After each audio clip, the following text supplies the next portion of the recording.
Tienes 40 años o alrededor de los 40. Tienes un trabajo al que ir cada día, una casa que te chupa gran parte de ese sueldo y rutina.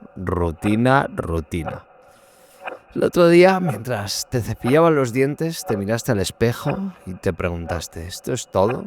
¿Qué sentido tiene mi vida? ¿Dónde se han quedado todos esos sueños de juventud?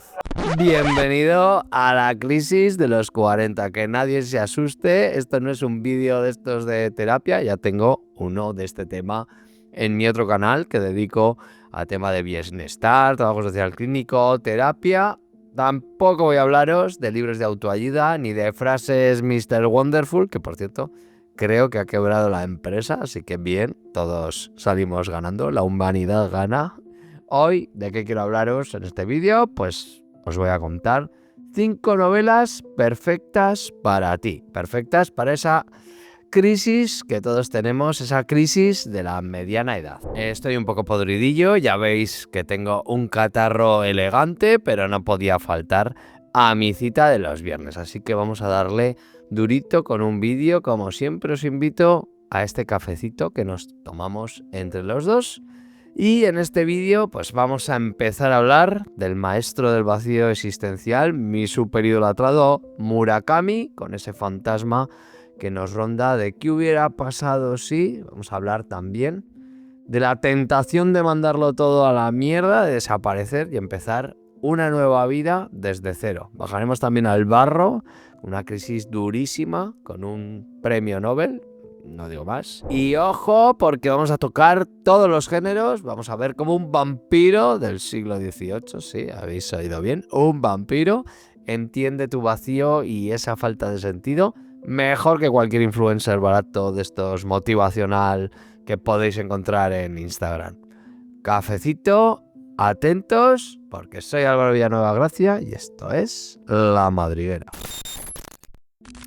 La crisis de la mediana edad es ese momento que ves que estás viviendo un poco en piloto automático, atrapado en tu rutina, en tu día a día, y te das cuenta de que o pegas un giro o le metes una buena vuelta a tu vida, o con la edad que tienes ya hay cosas de esas que te rondaban de jóvenes que se van a quedar atrapados en el baúl de los sueños perdidos. No estás solo, es la buena noticia, esto es como la adolescencia.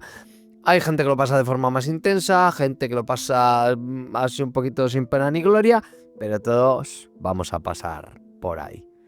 La literatura, que es nuestra gran aliada, aquí la amamos, como sabéis, ha sabido plasmar todo esto de una forma magistral. Nos va a ayudar de alguna forma a tomar conciencia y a poder reconectar con nuestro sentido en esos momentos los que parece, pues eso, que nos hacemos mayores y que nada tiene sentido. Vamos a ir al grano. Quiero empezar con un libro, porque aquí, como hemos dicho al principio, hemos venido a hablar de literatura y vamos a hacerlo con uno que para mí es perfecto para este momento. Estoy hablando de Al sur de la frontera, al oeste del sol, del maestro Murakami. Fue además mi primera novela de este autor, me encantó, como ya sabéis, uno de mis top, uno de mis autores favoritos, y ahora además que he leído mucho más de él, me parece perfecta para empezar. Empecé con la mejor. Si alguien le llama Murakami, no sabe con qué empezar, con esta. Al sur de la frontera, al oeste del sol. Una novela súper asequible,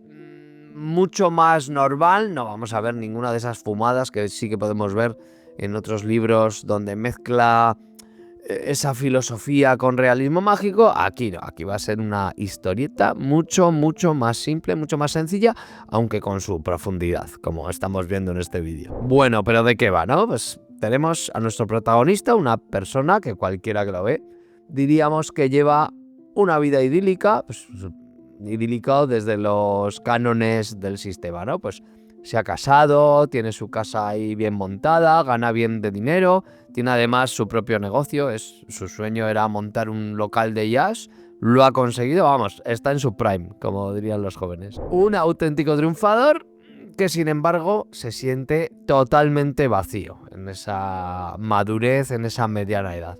Nada de eso que tiene le llena, nada le da sentido y no para de recordar, de darle vueltas a su propia historia y a esas anécdotas de cuando era joven y cuando se sentía que se comía el mundo. No sé si sabéis este punto, este rollito que todos tenemos de imaginar cómo hubiera sido nuestra vida si en un punto, ¿no? En el típico cruce de caminos donde podemos tomar dos decisiones, hubiésemos escogido el otro camino, ¿no? Pues de eso va a ir un poquito esta historia, ¿no? Esto es lo que le va a rondar al prota y la vida le va a dar una oportunidad o no, tenéis que leerlo. El libro es súper bonito, además, no es para nada duro, como digo, no se hace para nada pesado, porque además Murakami escribe como muy de andar por casa, muy desde lo cotidiano, a pesar de luego la profundidad que tú le quieras sacar, y la idea que maneja para mí es magistral.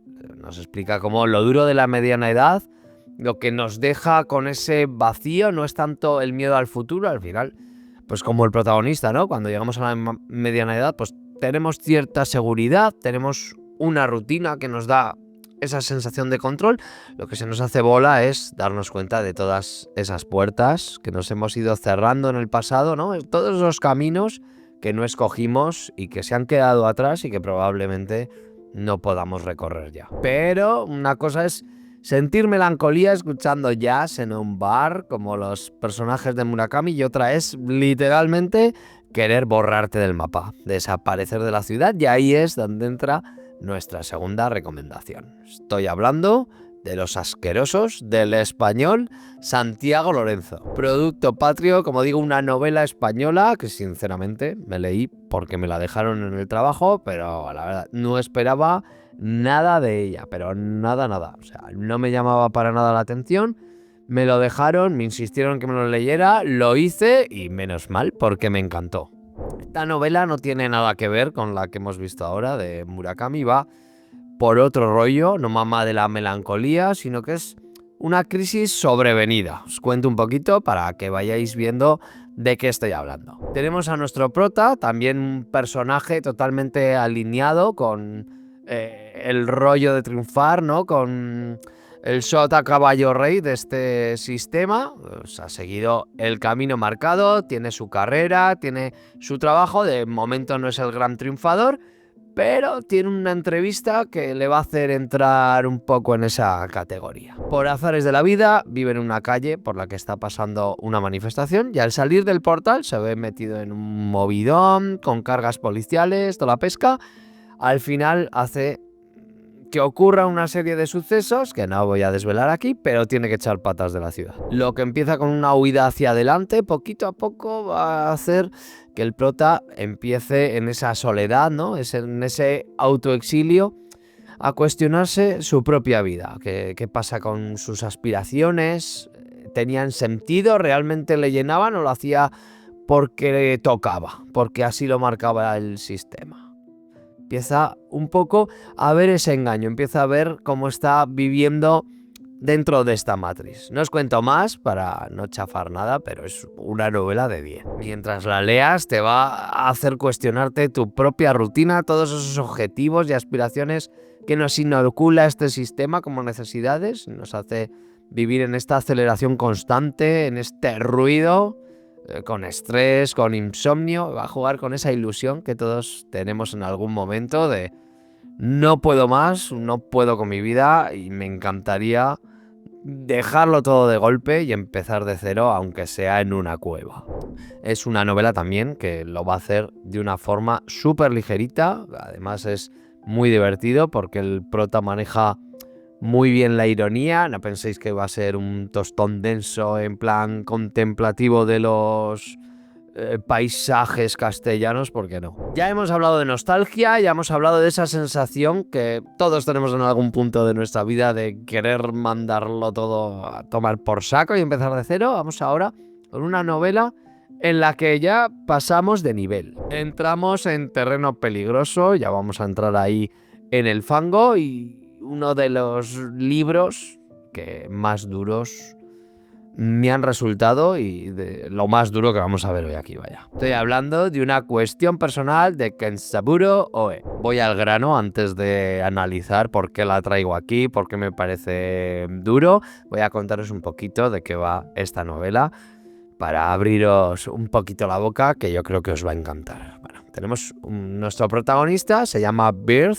pájaro en inglés. Ya para empezar, su propio nombre es súper simbólico. Y empieza la novela en un barrio donde este protagonista pasaba su juventud y él está así como recordando, evocando esos momentos, el día en que su mujer está dando a luz a su primer hijo. Está además en modo nostálgico, analizando su vida. En este caso no es como las anteriores, que eran de triunfador o que aspiraban a serlo. En este caso se da cuenta de que ha tenido una vida bastante mediocre y empieza a recordar cómo su sueño de juventud era viajar. Era sobre todo recorrerse África. Se da cuenta de que su vida está cambiando, de que ese sueño ha quedado ya atrás y encima la responsabilidad de tener un hijo pues se le va a imponer y va a cerrar ya toda posibilidad de poder cumplir su sueño. Hasta aquí, bueno, vemos cierto parecido con esa idea que manejaba Murakami,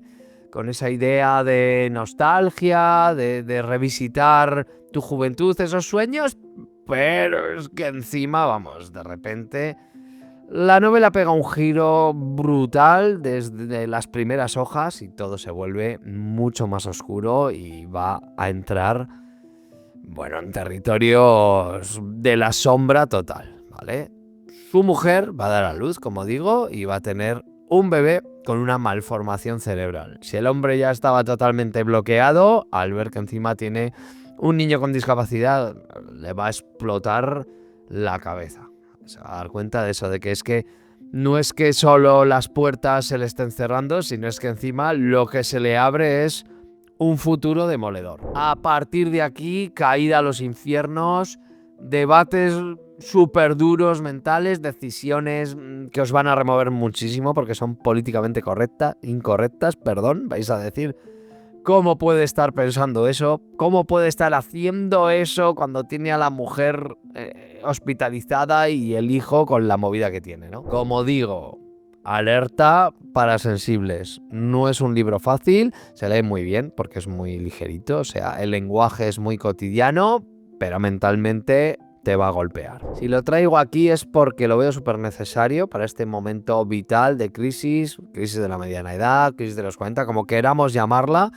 Vamos muchas veces también acumulando duelos, tenemos que pasar por momentos vitales muy difíciles, ya no es como en nuestra juventud que no teníamos responsabilidad, que podíamos hacer muchas veces lo que quisiéramos sin consecuencias relativamente importantes y aquí ya tenemos que coger el toro por los cuernos y tenemos que asumir ciertas historias que van a impactar en nuestras vidas y también, ¿no? Nos va a ayudar esta novela a conectar con esa idea de que muchas veces la libertad, muchas veces esa felicidad está también en poder resignificar lo que la vida nos va trayendo desde esos elementos que nos dan sentido. La libertad, la felicidad en esta vida adulta no es un rollo hedonista, no es hacer lo que nos venga en gana, sino también ese, como digo, poder resignificar, poder sacar un aprendizaje, poder sacarle el jugo también a lo que la vida nos va trayendo. Y de eso va un poquito esta novela y vamos, si la pillas desde ahí te va a encantar. Cambiamos completamente de género, nos vamos a ir al terror gótico y vamos a hablar de, bueno, una de las novelas favoritas de mi top 5. Me encantó cuando la leí en su momento, conectó de una forma súper especial. Además era un libro bastante extenso, que yo por esa época no leía tanto y me lo devoré, vamos, en nada. Estoy hablando de Lestat, de Anne Rice, como digo, una de mis novelas favoritas. Algunos estaréis pensando, Álvaro, que pinta un vampiro, un libro de vampiros, en un vídeo así como que parece más profundo sobre la crisis de los 40. Quieto parado, dejadme un poquito que os explique, porque si no conocéis esta saga, tenéis que empezar con ella, porque es, vamos, existencialismo puro. No os imaginéis para nada un rollo así de vampiro cutrón, de peli de serie B, de terror, porque no va...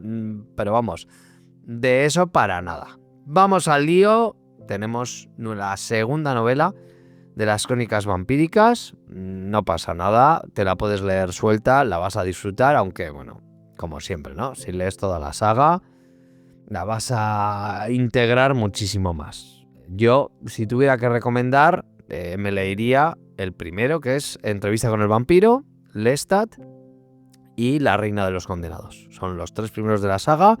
Luego ya sí que es verdad que empieza un poco a decaer. Ya lo hablamos en un vídeo que, como siempre, os dejaré por aquí. Como muchas veces estiran el chicle de las sagas por un tema económico y va en decadencia. Es el caso de esta saga, aunque no sale en el vídeo que estoy diciendo, pero bueno, podría haber estado perfectamente. Los 3 primeros, muy buenos, aunque son bastante diferentes, hay que decirlo. Pero bueno, al grano, que es que siempre me enrollo y me voy por las ramas. ¿De qué va esto? Pues tenemos a Lestat, que es un joven aristócrata, pero también un poco venido a menos, pues estamos en la época pre-revolución francesa, y una noche está con un amigo en el cementerio y le pega ahí un ataque de ansiedad brutal al conectar por primera vez con la idea de la muerte. O sea, él está en el cementerio y de repente se da cuenta de que no es inmortal y de que en algún momento su vida se acabará, y entonces conecta con esa idea de convertirse en nada, ¿no? Porque además es ateo y no cree que haya vida después de la muerte. En todo ese run está cuando, deseo concedido, le transforman en vampiro y tiene por delante una vida de juventud eterna. No penséis para nada que el hombre se alegra y se pone en plan disfrutón ahí a saborear la eternidad. Todo lo contrario, el don de la vida eterna le abre una crisis existencial súper profunda, la crisis real que estaba latente cuando tenía ese miedo a la muerte, y es que lo que tenía no es una crisis por el hecho de ser mortal, sino, como digo, una crisis de qué sentido tiene la vida. Esa crisis de plantearse por el sentido de la vida, por el hecho de qué sentido tiene estar vivo, en definitiva. Es eso que estaba latiendo ahí en el fondo, y el hecho de ser inmortal lo que va a hacer es acentuarlo aún más, porque ahora tiene vida para rato. Esta novela a mí me espejó muchísimo. Muchas veces creemos que nuestras crisis se van a solucionar cuando añadamos más, pues eso, ¿no?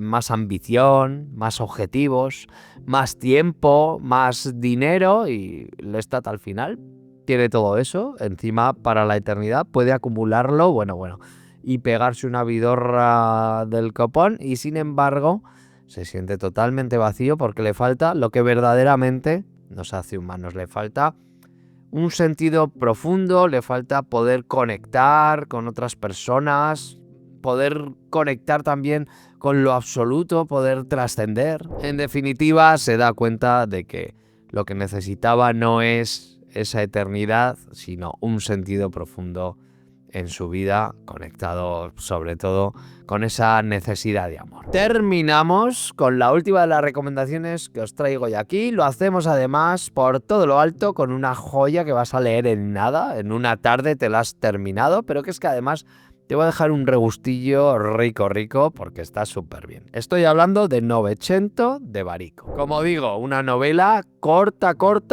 que cuenta la historia del mejor pianista del mundo. Un pianista que no va a tocar en grandes teatros, no va a sacar discos superventas, va a ser alguien que nació, creció, ya ha vivido toda su vida dentro de un barco. Nunca en la vida ha bajado de ese barco, todo su mundo es ese barco limitado, con sus límites bastante definidos, y todo lo que ha hecho en su vida es tocar para la gente del barco. Nunca la ha cuestionado, siempre ha asumido que esa era su vida, que eso es lo que le daba sentido, hasta que un día llega a un puerto y se plantea que igual es interesante bajar. Se detiene a mitad de la pasarela, mira la ciudad, le parece infinita, con sus calles, con toda la vida de la ciudad, con todas las posibilidades y cosas que puede hacer ahí, y se da la vuelta. De una forma súper bonita, es una novela, pero a mí parece casi poético. Nos va a contar, ¿no? Va a confrontar esas dos ideas, ¿no? Como podríamos escoger cualquier camino en nuestra vida, tenemos libertad absoluta para hacer lo que queremos, y muchas veces todos esos condicionamientos mentales que llevamos, eso que llamamos nuestra zona de confort nos atrapa y nos limita. El barco sería ese lugar seguro, muchas veces estrecho, y ante las infinitas posibilidades de calles y caminos que podemos escoger, nos quedamos en ese malo conocido. Tiene más historia luego la novela, más debates, más conversaciones súper interesantes, pero que no os voy a destripar aquí, evidentemente. Si has llegado hasta aquí, estoy seguro de que algo te estará removiendo y te habrán entrado ganas de hincarle el diente a alguna de estas novelas, vamos, seguro. ¿Estás? O podríamos decir estamos, porque yo también estoy en ese punto. El año pasado justo cumplí los 40 y además mi vida a partir de entonces pegó un giro radical, pasaron muchísimas cosas. De ahí nace un poquito también este vídeo, pero vamos, que nadie te cuente milongas. Estamos en un momento perfecto para dejar de leer la vida que otros querían escribir para nosotros y empezar por fin a escribir nuestra propia historia. Qué bonito me ha quedado. Estos 5 libros evidentemente no te van a solucionar la vida, pero sí que te van a dar una compañía súper buena, que es lo que muchos buscamos en la literatura. Sí que nos van a conectar con ese vacío que sentimos, que lo sintió un vampiro, lo sintió un pianista, un padre en Japón y un fugitivo en la España vaciada. Es parte de ser humanos, la literatura es una herramienta brutal para salirnos del sistema, para romper con lo establecido y poder reconectar por fin con lo auténtico. Y ahora que ya conoces estas 5 novelas con las que conectar con tu momento vital, déjame enseñarte este otro vídeo donde te hablo de 5 relatos cortitos, también existencialistas, que te van a volar la cabeza. Poco más que decir. Un saludo y que la fuerza te acompañe.